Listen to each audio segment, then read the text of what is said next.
Hello students, Assalamu alaikum. Today we are going to discuss ratio analysis of A2 only. Okay. So let's see the question which we have been doing for the past two classes.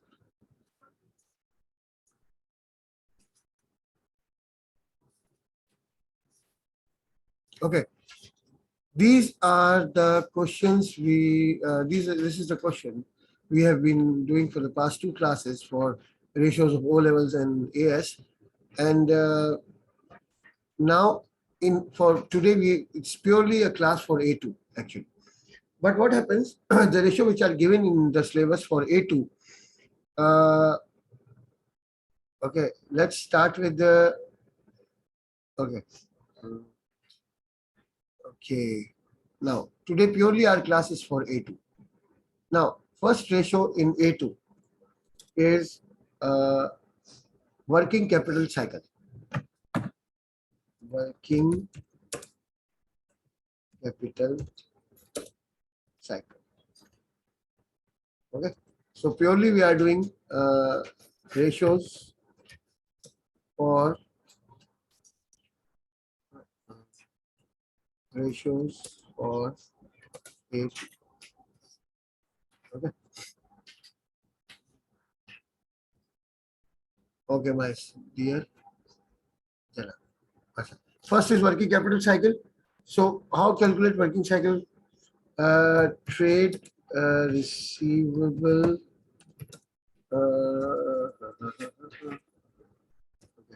Formula: trade receivable turnover in days plus inventory turnover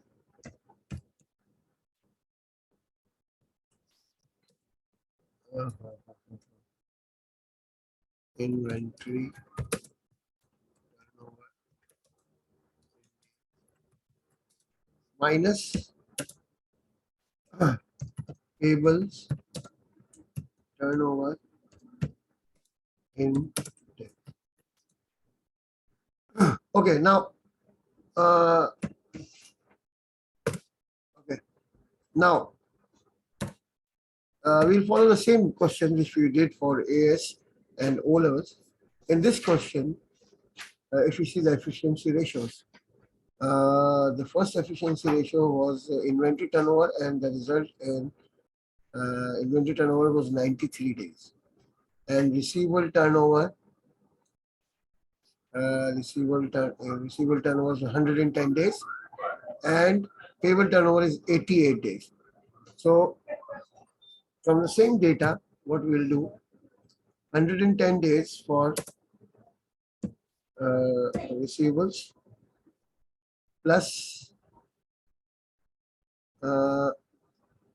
93 days for inventory turnover, 93 days minus days for 88 days for payable turnover, 88. So what would be the answer then?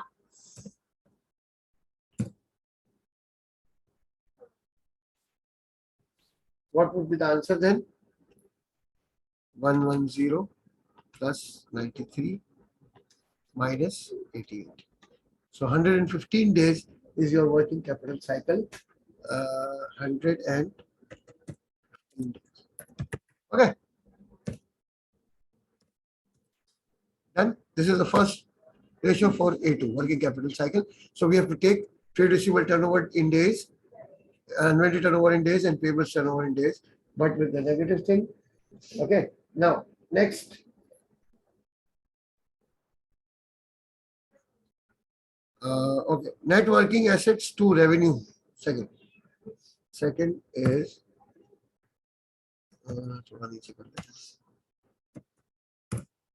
okay. That is net working assets to revenue. Net working assets to revenue. Okay.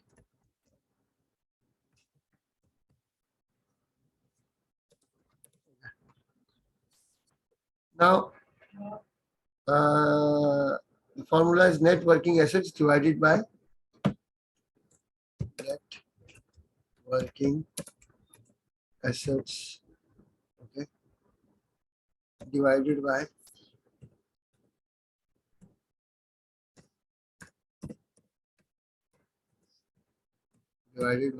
net sales,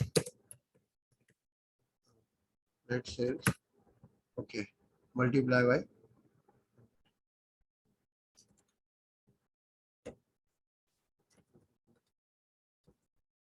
okay. This is the formula, net working assets. This is the formula. Now, how to calculate net working assets is equal to, now formula for net working assets,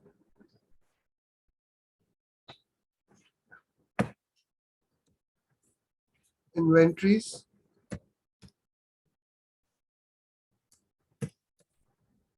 plus trade receivables minus trade payables. This is the formula of net working. Now, again, taking the same data, inventories at the end of the year. So, inventories at the end of the year is how much? Inventory at the end of the year was 26,500. So, we'll take it 26,500. 26,500. Okay. Plus trade receivables. Now, what was the trade receivable given? Trade receivable at end 31st March, 36,000. Okay, take it 36,000 plus 36,000. Okay, now minus trade payables at end. Trade payables at end 24,000. 24,000. So we'll definitely get net working asset. That would be how much?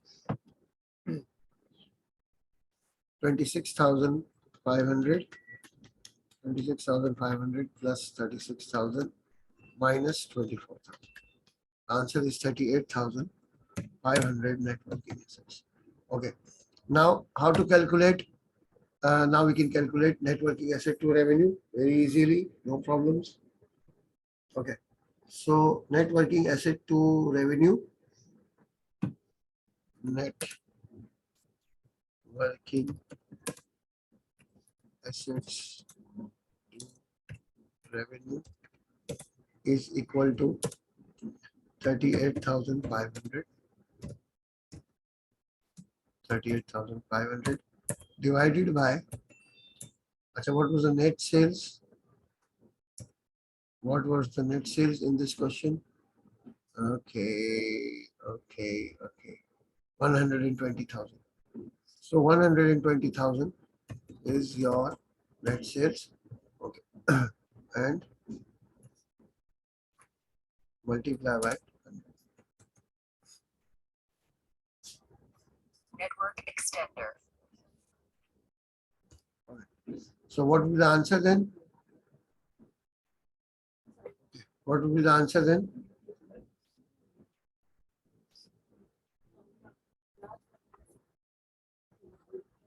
$38,500 divided by 120,000 percentage. 32.08%. 32.08% is your net working to asset revenue. Not working asset to revenue ratio. Okay. Now, again, the third one. We can calculate the third one. Okay.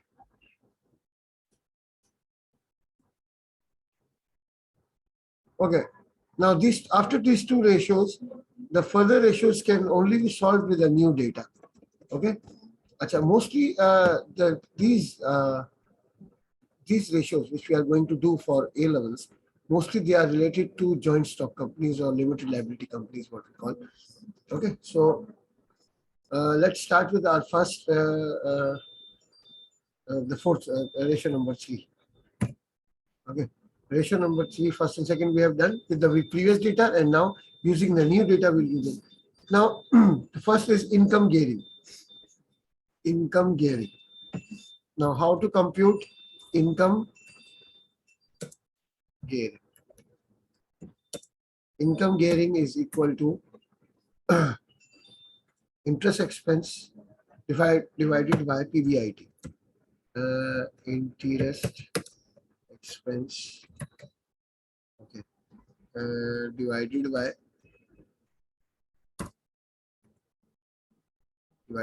PBIT, okay,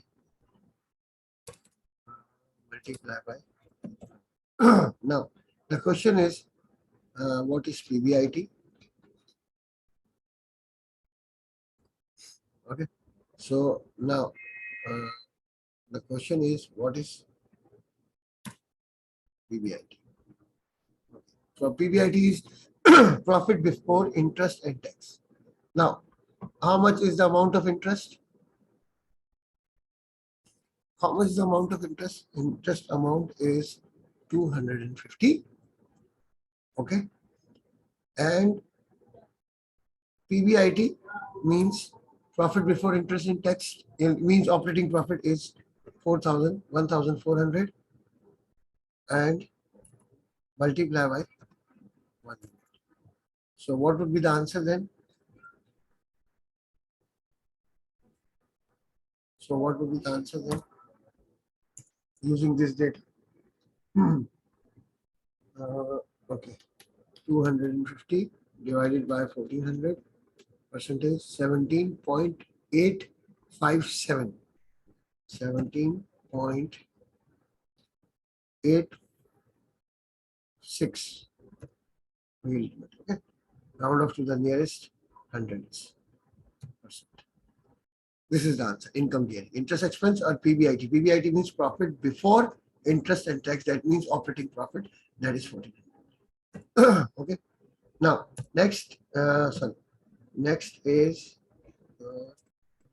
number 4. Number 4.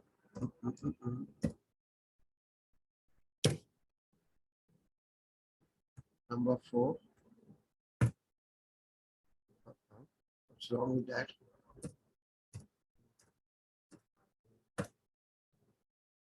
Number 4. Something wrong. Okay. Now number 4. Number 4 is gearing. Gearing ratio. Number 4 is gearing. Now gearing ratio. Gearing ratio. What is the formula of gearing ratio? The formula of gearing ratio is fixed cost capital. Fixed cost capital divided by fixed cost capital, and it is divided by total capital.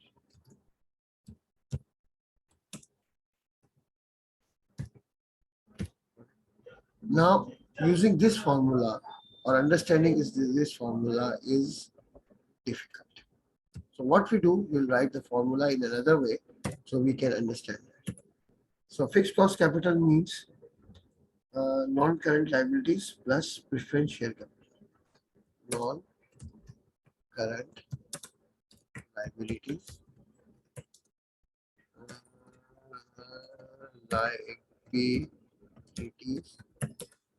plus preference share capital.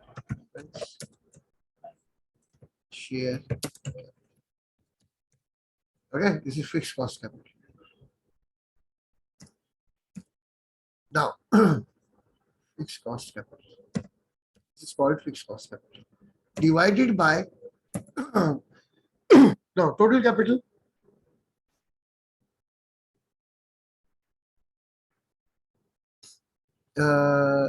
Issued ordinary share capital plus all reserves plus non-current liabilities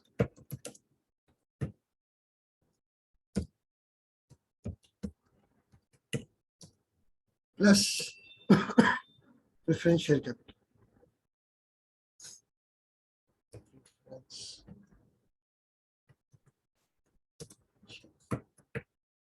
Okay. थोड़ा सा मैं इधर कर रहा हूँ क्योंकि आएगा नहीं एक बार. So this is actually the formula. Gearing ratio. Getting my point clear?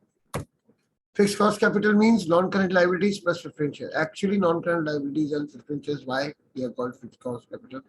Because we have to pay fixed amount of interest and dividend on them. And total capital means everything in total equity actually. Means all types of shares, all reserves, non-current liabilities. Getting my point clear? Now, in this question, which we are, the data which we are given here, non-current liabilities are not given. You know that. Debenture interest is given, but we don't know what is the amount of debentures. Actually, the amount of debentures we don't know. So what we do, that is not difficult to calculate. Now see, debenture interest is 250, which is 12.5%. So interest is 12.5%, which is 250. So it means total capital 250 multiplied by 100 divided by 12.5, and we'll get 2000 as our non-current liabilities or debentures. Plus preferential capital. I think preferential capital is given in the preference share capital. Yes, 1500. Got it? Okay. Now total capital divided by total capital. Total capital include ordinary share capital, that is 4,000 plus all reserves. We have general reserves 200,000 and capital and revenue reserves 900,000 total. Getting my point clear?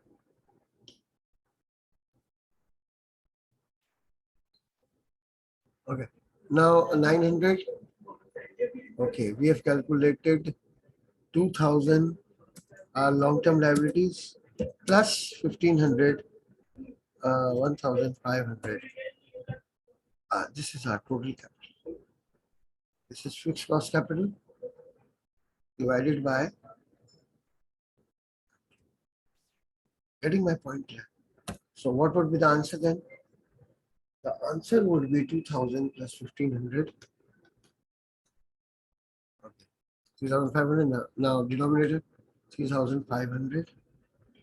3,500 divided by 4,000 plus 900 plus 2,000 plus 1,500, 8,400. Getting my point clear?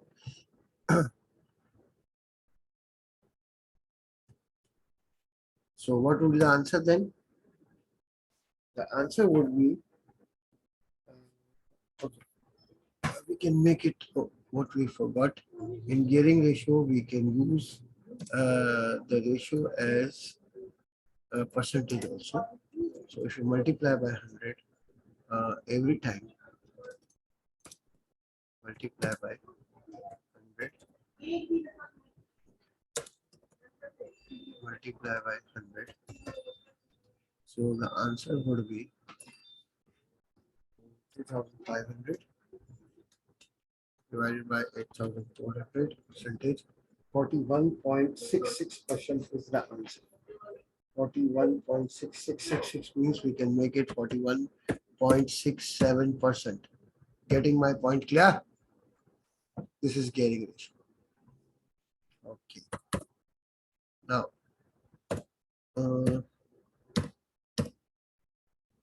number 5. Oh no, not this time.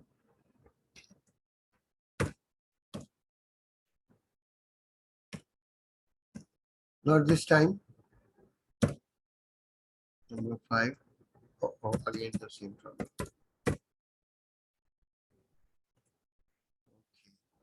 Number 5 is after gearing. Acha, we have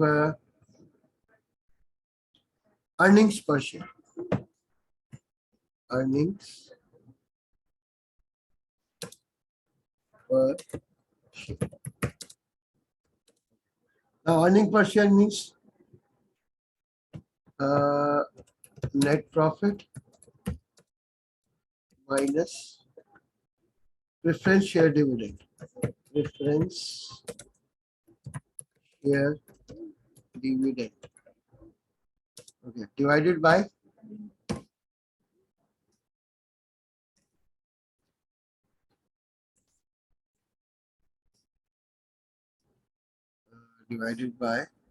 number of issued ordinary shares. Number of issued ordinary. Okay, so what we have to do in this question. So what is the net profit? We have to calculate the net profit. Okay.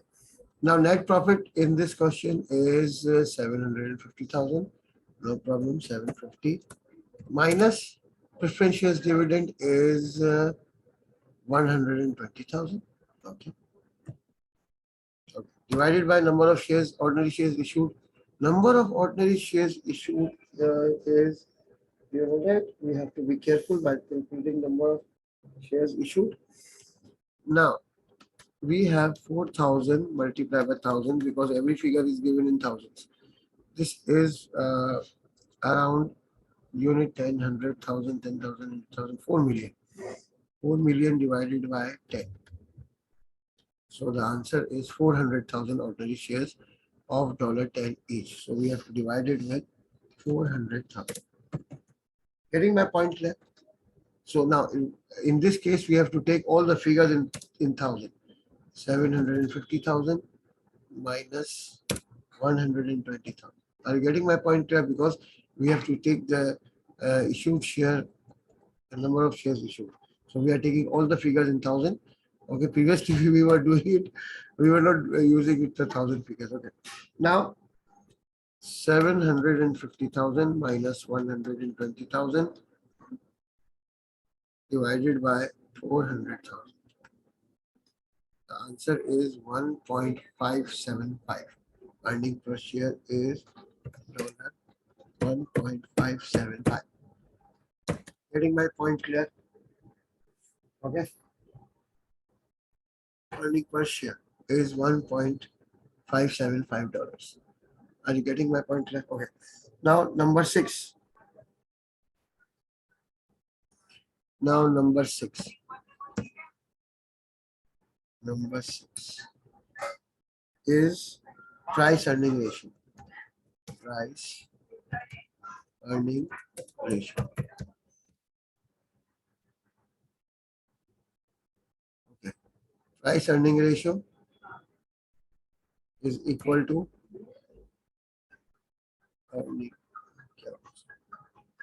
price earning ratio. Okay. So price earnings ratio, market price per share, market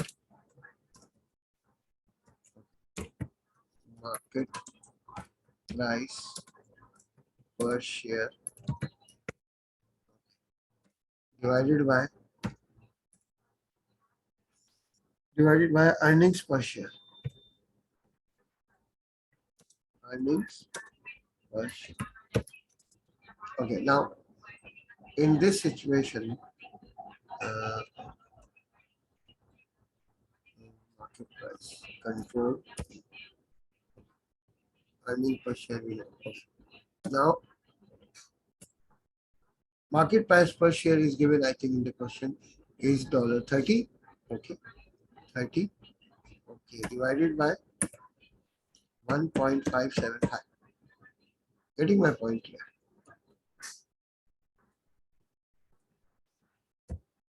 Okay, so the answer would be in ratio 30 divided by 1.575.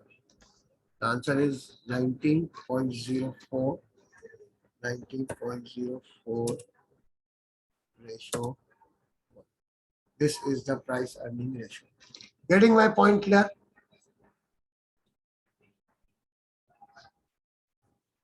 Okay, now number 7.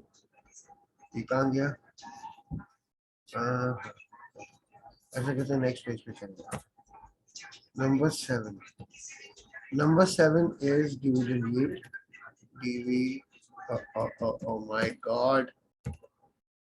Dividend yield. Okay. Is equal to dividend per share.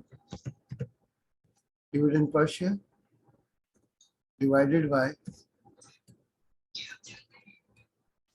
market price per share. Market price per share. Okay. And multiply by. Okay. Now,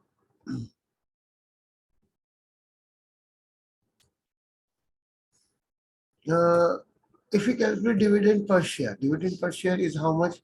Now see, the total dividend declared on ordinary share dividend is $350,000. 350,000, and we know that number of shares we have calculated was 400,000. So divided by 400,000, or something went wrong. 350,000 divided by 400,000. Answer is 0.785. Okay, so 0.875. Okay, now dividend per share and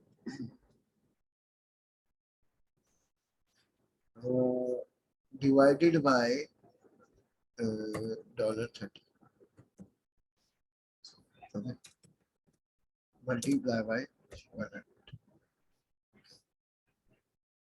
So what would be the answer then? 0.875 divided by 30 percentage 2.916 or 2.92%. Okay, this is the answer. Dividend yield. Now, number 8. अब इसको क्या होगा? Number 8. Okay. Number 8 is dividend cover. Number 8 is dividend cover. Okay. Now, what is the formula of dividend cover? Dividend cover. So, what is the formula of dividend cover? Profitability to pay ordinary dividend.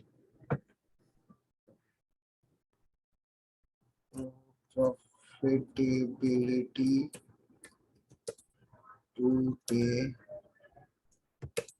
ordinary dividend.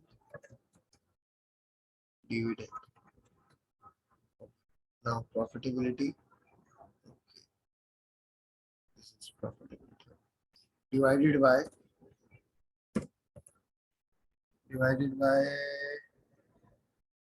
ordinary dividend paid. Ordinary dividend. Okay, this is a problem. But I know my students cannot understand this formula, so I'm going to write it in a different way. Dividend cover. Okay, so what is the formula of dividend cover?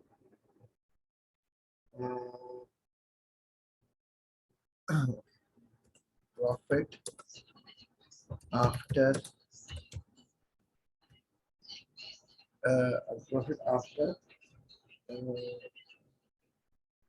interest and tax. Interest and tax. Tax. Tax. Minus minus. Now see the formula. Profitability to pay ordinary dividend means profit after interest and tax minus preference dividend. Preference share dividend. Okay. Divided by ordinary dividend paid. Ordinary dividend. Okay. Are you getting my point now? Okay. So what next?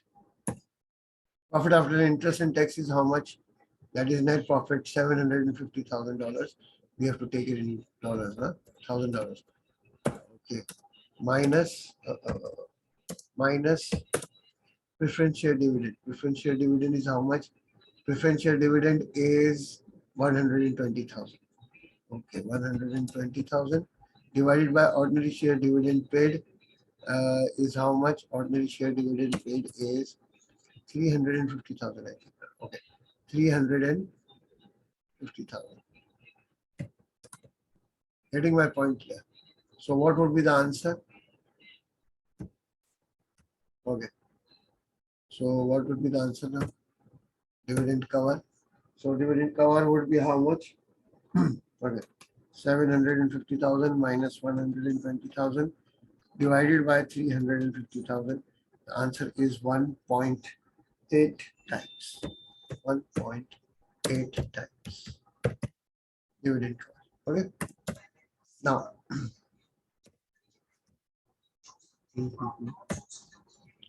number 9. Number 9 and last. Dividend per share. Okay.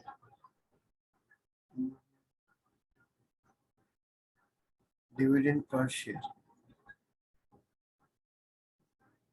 Dividend per share.